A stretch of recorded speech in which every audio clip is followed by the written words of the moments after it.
Hello दोस्तों, हम लोग पिछले वीडियो में हीट स्टोन ब्रिज और मीटर ब्रिज पढ़े थे। आज कुछ हम लोग न्यूमेरिकल पढ़ेंगे। बहुत हद तक इलेक्ट्रिक करंट का पार्ट को हम लोग क्लियर किए थे। ठीक है, आज कुछ क्वेश्चन हम लोग पढ़ेंगे जो आप लोग बनाइए। ठीक है, पहला क्वेश्चन है, एक तार में 20 माइक्रो एम्पियर की धारा 30 सेकेंड तक प्रवाहित होती है, तो तार से स्थानांतरित आवेश। दूसरा क्वेश्चन है, तार से स्थानांतरित इलेक्ट्रॉनों की संख्या। बढ़िया से ध्यान दीजिए। कहने का मतलब है कि ये कोई तार है, ठीक है ना, इसमें 20 माइक्रो एम्पियर की धारा प्रवाहित हो रहा है। ठीक है, टाइम कितना है? 30 सेकेंड है।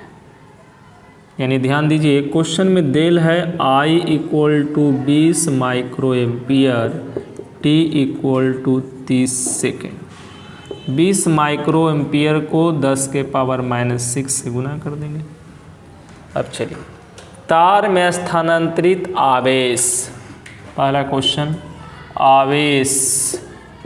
तो आवेश मतलब Q = IT पढ़े हैं ना। I का मान देल है 20 × 10⁻⁻6 एम्पियर इंटू 30 सेकेंड। तो क्या होगा? 3 दूनी 600 × 10⁻⁻6 एम्पियर सेकेंड। ठीक है, तो कितना? 6 × 10⁻⁻4 एम्पियर सेकेंड को क्या बोलेंगे यहाँ? कूलाम। तो Q = इतना होगा। ठीक है, पहला क्वेश्चन का हो गया आंसर। स्थानांतरित आवेश कितना होगा? 6 × 10⁻⁴ कूलाम। दूसरा क्वेश्चन क्या है? दूसरा क्वेश्चन है, तार से स्थानांतरित इलेक्ट्रॉनों की संख्या। इलेक्ट्रॉन की संख्या फार्मूला है Q = Ne, तो N = Q/E। Q का मान आपके पास पता है कितना? 6 × 10⁻⁴ कूलाम। इलेक्ट्रॉन की वैल्यू पता है 1.6 × 10⁻⁻19 कूलाम। कूलाम कैंसिल बटा 10, ऊपर जाएगा 60 बटा 16 गुना 10⁻15 होगा ना। 19 में से 4 15 हो जाएगा। कितना हो गया? काटना है तो काट दीजिए कुछ। 15 चौके 60, 4 चौके 16। कहीं गड़बड़ नहीं हुआ? देख लेना। चलिए, 15/4 × 10⁻15 है ना। कैलकुलेशन कर लीजिए, कितना होगा? 4 से दीजिएगा तो 4 × 12, तो कितना बचेगा? 3, तो 4 × 7 = 28, 3.75 × 10⁻15। ठीक है, तो कितना हो गया? Number of electron 3.75 × 10⁻15। देखिए, दूसरा क्वेश्चन है हम लोग के पास। 10 ओम के मोटे तार को खींचकर पतला कर दिया जाता है, तो इसकी लंबाई 3 गुनी हो जाती है। तो इसको नया प्रतिरोध ज्ञात करें। देखिए, ध्यान देना, क्वेश्चन समझना। क्वेश्चन यही है, मान लीजिए कि एक कोई तार है इस तरह से मोटा। ठीक है, एक तार है, अब इसको खींच दिया है।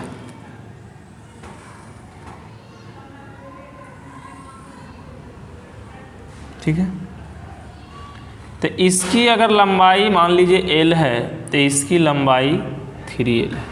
खींच करके 3 गुना कर दिया गया है। तो देखिए, उसी तरह से मैंने माना है, यदि तार की प्रारंभिक लंबाई L1, मैंने शुरुआत की लंबाई इसकी L1 मान लिए हैं, और क्षेत्रफल इसकी कितना माने हैं? A1 माने हैं। फिर क्या है? खींच देगा तो अंतिम लंबाई L2, इसकी लंबाई मैंने क्या माना है? L2 माना है, और इसके अनुप्रस्थ काट का क्षेत्रफल क्या माना है? A2 माना है। ठीक है, मान लिए। तो बताइए, अब तार को खींच करके लंबा कर दे या छोटा कर दे तो क्या सेम रहेगा? तो 10th क्लास में पढ़े होंगे, जैसे यही है मार्कर है। अब इसको खींच के मैं लंबा कर दूँ तो लंबा कर दूंगा तो इसकी आयतन समान रहते हैं, आयतन में कोई परिवर्तन नहीं होते। तो आयतन इक्वल टू क्या होते हैं, क्षेत्रफल इंटू लंबाई या क्षेत्रफल इंटू ऊंचाई। तो वही लिखे हैं हम, आयतन इक्वल टू आयतन, तो क्षेत्रफल इंटू लंबाई, क्षेत्रफल इंटू लंबाई, A1 L1 A2 L2 same रहेगा। तो A2 इक्वल टू यहाँ से ये आएगा। अब देखिए प्रश्न से कहा था कि 3 गुना हो जाती है, तो 3 गुना हो जाता है तो जो बड़ा वाला माने बाद वाला होगा उसकी लंबाई 3 गुना होगा। तो L2 की जगह 3L, तो L1 L1 कैंसिल, तो A1Y कितना होगा 3। ठीक है, ये रिलेशन आया। चलिए आगे बढ़ते हैं। अब ये याद होगा आपको, प्रतिरोध वाला केस पढ़ाए थे।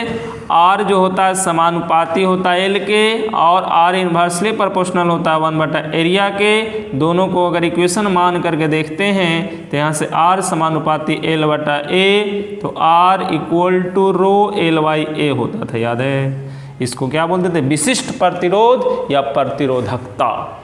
ठीक है, तो देखिए वही बोला था, प्रारंभिक प्रतिरोध R1 इसको माने हैं, तो R1 इतना होगा, तो R2 कितना होगा, इतना होगा। अब इन दोनों कंबाइन करते हैं, तो कंबाइन दोनों को भाग दे दीजिए। मान लीजिए R2/R1, तो क्या होगा, रो L2/A2, रो L1/A1, रो गयो, क्या होगा L2/A2 इंटू A1/L1।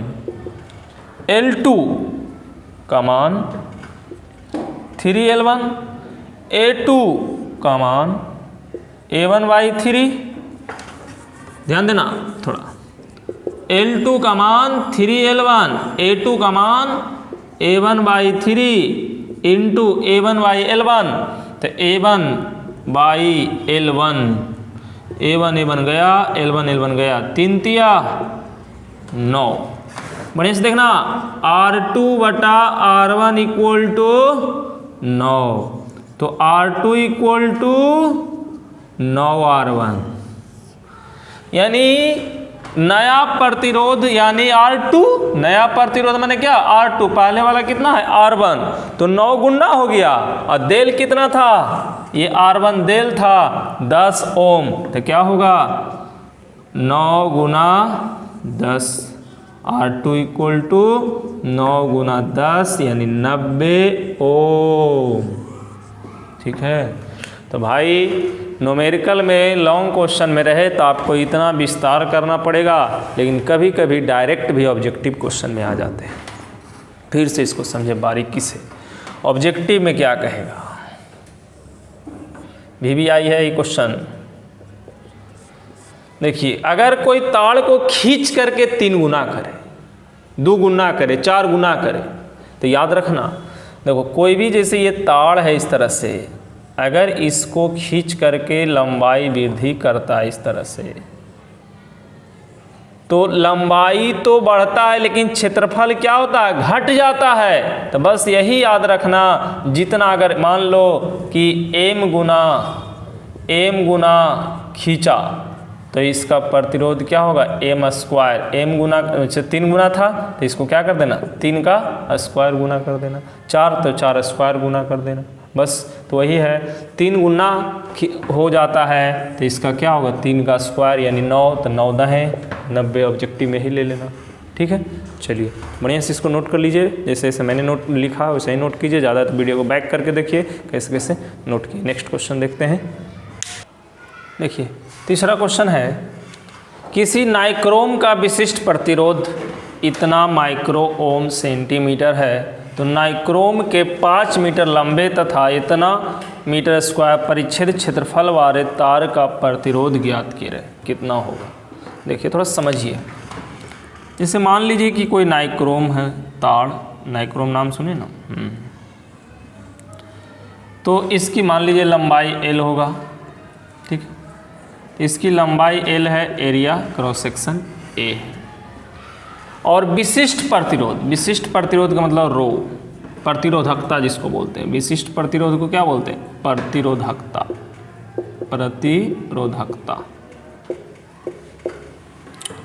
तो देखिए फॉर्मूला हम लोग जानते हैं इसकी, प्रतिरोध निकालना है R equal to rho into L/A। देखिए जो देल है उसको नोट कर लीजिए। विशिष्ट प्रतिरोध देल है यानी रो देल है 100 माइक्रो ओम सेंटीमीटर। 5 मीटर लंबा देल है, L equal to 5 metre. Area दिल है 0.01 सेंटीमीटर स्क्वायर। देखिए कुछ बदल लीजिए, इसको माइक्रो ओम को ओम में बदल दीजिए। तो 100 गुना 10 के पावर -6 ओम, सेंटीमीटर को 10 के पावर -2 मीटर, मीटर स्क्वायर में है तो 0.01 गुना 10 के पावर कितना हो जाएगा, सेंटीमीटर है तो -4 होगा ना। कैसे समझ रहे हैं ना, जैसे देखिए 100 सेंटीमीटर इक्वल टू 1 मीटर, तो 1 सेंटीमीटर इक्वल टू 1/100 मीटर हुआ कि नहीं, यानी 10 के पावर -2 मीटर हुआ ना। 1 सेंटीमीटर तो 1 सेंटीमीटर स्क्वायर, तो इधरो स्क्वायर तो कितना होगा 10 के पावर -4 मीटर स्क्वायर। ये क्या हो गया, मीटर स्क्वायर हो जाएगा। चलिए इस सब चीज़ छोटी छोटी अगर समझते नहीं तो ध्यान दीजिए, क्योंकि यही सब तो बीच में धोखा देके जाता है। चलिए देखिए, ज़्यादा दिक्कत है वीडियो रोक के देखिए। देखिए रो, तो रो का मान कितना हो गया 100 गुना 10 के पावर -6 गुना 10 के पावर -2, माइनस नहीं है ये हाइफन है, बट इंटू एल का मान 5 बटा ए का मान 0.01 गुना 10 के पावर -4, ये कितना होगा बटा 100। देखिए क्या होगा, ऊपर कैलकुलेट कीजिए, 100 ऊपर जाएगा, 100 गुना 100 गुना 10 के पावर -6 गुना 10 के पावर -2 इंटू 5 इंटू ये भी ऊपर जाएगा 10 के पावर कितना 4। ध्यान दीजिए 4 और 4 8 और 6 2 8, यानी सब ये सब ख़त्म, यानी कितना बचेगा 5 ओम हो जाएगा और नया वाला। ठीक है, ये सब छोटी छोटी बातें फार्मूला आप जानते हैं, क्वेश्चन आया हुआ है एग्जाम में, इसको ध्यान दीजिए। नेक्स्ट क्वेश्चन देखते हैं। देखिए पिछले वाला क्वेश्चन, अगर पिछले वाला जो अभी बताए थे ना कि एक तार है, इसको खींच करके हम लोग कितना गुना 3 गुना किए थे, याद है, यानी एल लंबाई को 3L लंबाई किए थे। वही वाला सेम क्वेश्चन है, बस थोड़ा समझना है, परसेंटेज में कर दिया। देखिए क्या, मैं डायरेक्ट भी बनाऊंगा समझने के लिए। देखिए किसी बेलनाकार तार को खींचकर उसकी लंबाई 10% बढ़ा दी जाती है। देखिए इसी को हम लोग समझेंगे। मान लीजिए कि इसकी लंबाई है 100 सेंटीमीटर, 10% बढ़ा दिया, 100 का 10 10 तो 110 सेंटीमीटर होगा ना इसका, कि नहीं होगा, 110 सेंटीमीटर हो गया लंबाई। देखिए मैंने भी बताया था आपको कि कितना वृद्धि हो जाता है। जैसे देखिए अभी बताया था, याद करिए कि अगर लंबाई m वृद्धि होता है, लंबाई m वृद्धि, तो प्रतिरोध कितना गुना बताया था, तो प्रतिरोध को मैंने m² गुना भी बताया था। क्यों, जो पता है ना, क्योंकि आपका जैसे ही लंबाई वृद्धि करता है तो एरिया क्या होता है, घट जाता है। ठीक है, तो उसी प्रकार अभी कितना 10% बढ़ाया, तो 10% बढ़ाया तो कितना 110 हुआ। तो उस तरह से ही कैलकुलेट कर लेना है दिमाग में। तो दिमाग में देखिए क्या करना है कि देखिए अगर 3 गुना बढ़ाते थे तो इसको 3 स्क्वायर करते थे, 3 गुना तो कितना 3 स्क्वायर, तो 9 गुना हो जाता था। अभी 10% बढ़ाया, तो 10% बढ़ाने का मतलब 110 है, 10% बढ़ाने का मतलब क्या 110, तो 110 के स्क्वायर करेंगे, 11 करें 121, तीन होंगे। तो यह इतना था, अब कितना हो गया इतना, जैसे ये 3 गुना था, अब कितना है, 10% वृद्धि किया है। समझिए ये 3 गुना किया, जैसे मान लीजिए कि L लंबाई था तो 3L करता था, तो उसी तरह ये 100 सेंटीमीटर लंबाई है तो कितना 110 सेंटीमीटर कर रहा है।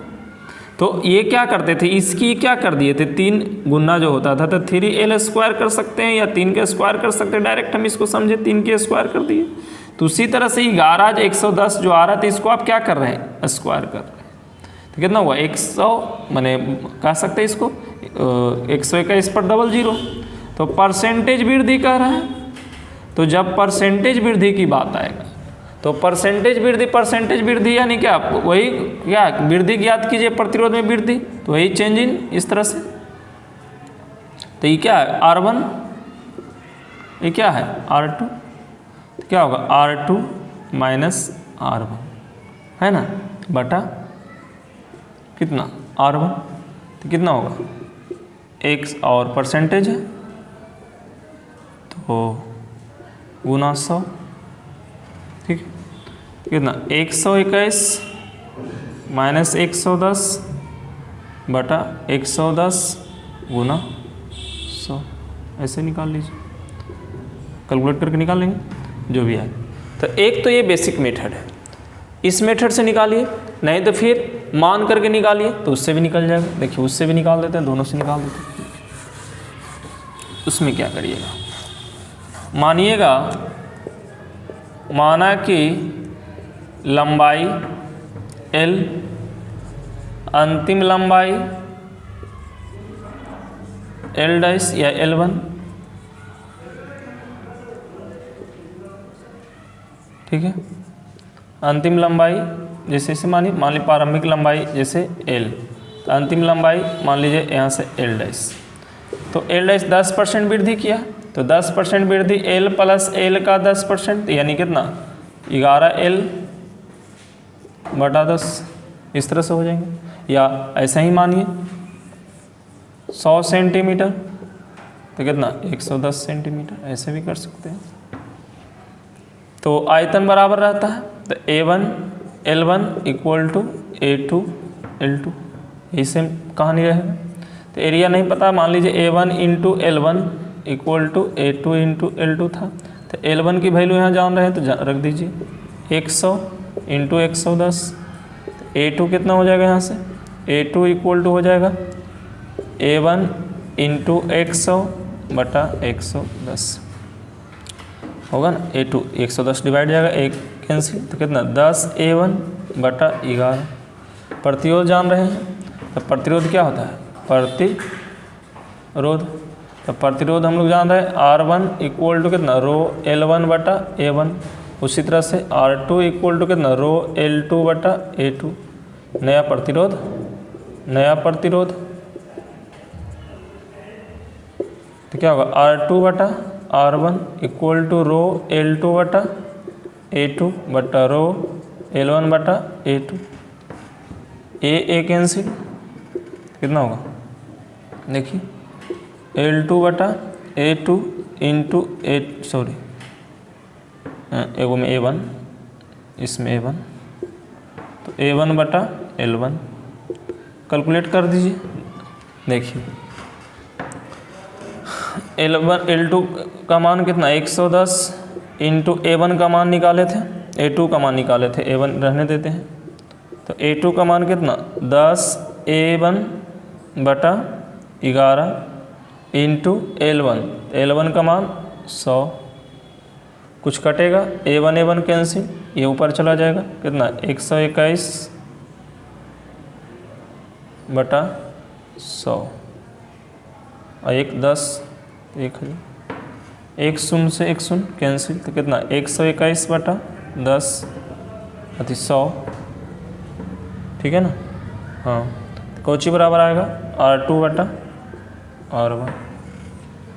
तो यहाँ से आपको एक चीज़ पता चल जाएगा कि R2 इक्वल टू 121 बटा 100 R1, या डायरेक्ट इसी की ज़रूरत भी पड़ जाएगा आपको, परसेंटेज में निकालिएगा तो देखिए ऐसे हो जाएगा परसेंटेज वृद्धि, तो delta R equal to R2 minus R1 बटा R1, क्या होगा R2 बटा R1 माइनस R1 बटा R1 कैंसिल, यानी 1, परसेंटेज है तो इंटू 100, कितना इंटू 100, तो R2 बटा R1 121 बटा 100 माइनस 1 इंटू 100। देखिए तो 121 तो कितना होगा, ध्यान दीजिएगा 0.21 माइनस 1, ठीक सॉरी थोड़ा सा न दिख रहा होगा, यहाँ ध्यान दीजिए 0.21 माइनस 1 इंटू 100, तो कितना हो जाएगा 0.21 गुना 100 यानी कितना 21%। ठीक है, ये चीज़ दिमाग में रखना है, कोई दिक्कत नहीं होनी चाहिए, बेसिक से यही दिमाग में रखना है और कुछ है नहीं। इससे पहले वाला भी यही सेम बातें था। ठीक है, चलिए नोट कर लीजिए। शॉर्ट में आपको हम बताया भी कुछ देर पहले, परसेंटेज भी ठीक करिएगा तो इसका स्क्वायर कर दीजिएगा तो कितना होगा 11 का रहें 121 माइनस, है ना, होगा ना 11 का रहें 121 तो इसको कितना 100, तो इस तरह से होगा बटा 1000 इंटू 100, ये भी करिएगा तो आपको वही आंसर आएगा। तो जैसे ही इच्छा, चलिए नोट कर लीजिए। देखिए एक नया क्वेश्चन है, एक चालक का प्रतिरोध 20 डिग्री सेंटीग्रेड पर इतना ओम है तथा 100 डिग्री सेंटीग्रेड पर इतना ओम है, तो चालक का प्रतिरोध ताप गुणांक याद कीजिए। पढ़े थे अल्फा का मान निकालना है, क्या फॉर्मूला पढ़े थे याद होगा, R इक्वल टू पढ़े थे R not plus alpha into R0 T, इसको कॉमन भी लेते थे R0 तो 1 प्लस अल्फा T, ये फार्मूला हम लोग पढ़ चुके थे, याद होगा। यानी ताप प्रतिरोध का ताप पर निर्भरता पिछले वीडियो में जो हम लोग पढ़े थे, प्रतिरोध के ताप पर निर्भरता, तो ये फार्मूला पढ़े थे। तो देखिए तो यहाँ 2 को देल है, तो मान लीजिए कि यदि T डिग्री सेंटीग्रेड पर, तो T डिग्री सेंटीग्रेड पर R1 प्रतिरोध होगा, तो यहाँ पर इस तरह से T1 मान लिए हैं तो T1 लिख दिए हैं, T2 डिग्री सेंटीग्रेड मान है तो यहाँ T2 लिख दिए हैं, और ये यहाँ से R कॉमन ले लिए, कोई दिक्कत नहीं है। दोनों को क्या कर दिए डिवाइड कर दिए, डिवाइड करते R0 कैंसिल हो गया यहाँ से। ठीक है, कोई दिक्कत, चलिए तो अब यहाँ से इस तरह से, अब यहाँ से अल्फ़ा का मान निकाल लीजिए तो क्या होगा R1 plus R1 alpha T2 equal to R2 plus alpha R2 T1। तो देखिए यहाँ से इसको इधर ले लीजिए, alpha R1 T2 minus alpha R2 T1 equal to R2 minus R1, यहाँ से alpha common R1 T2 minus R2 T1 equal to R2 minus R1, तो क्या होगा अल्फ़ा इक्वल टू, ध्यान दीजिए यहाँ से नहीं दिख रहा है तो यहाँ देखिए, alpha equal to R2 minus R1 बटा R1 T2 minus R2 T1। चलिए R2 का मान देखिए, तो देखिए ये आपका R1 कहलाएगा, ये आपका R2 कहलाएगा, ये आपका T1 कहलाएगा, ये आपका T2 कहलाएगा। चलिए तो R2 3.75 माइनस 3.15 बटा R1 T1, तो R1 T1 3.15 into 100 minus 3.75 into 20, देखिए ये क्या होगा 0.60, ये कितना होगा 315 माइनस ये 20 है, तो 2 से करोगे तो देखिए ध्यान देना 375 इंटू 20 तो कितना होगा वही इंटू 2 यानी कितना 75, तो कितना हो जाएगा 75, 0.60 बटा 240, तो 6 24,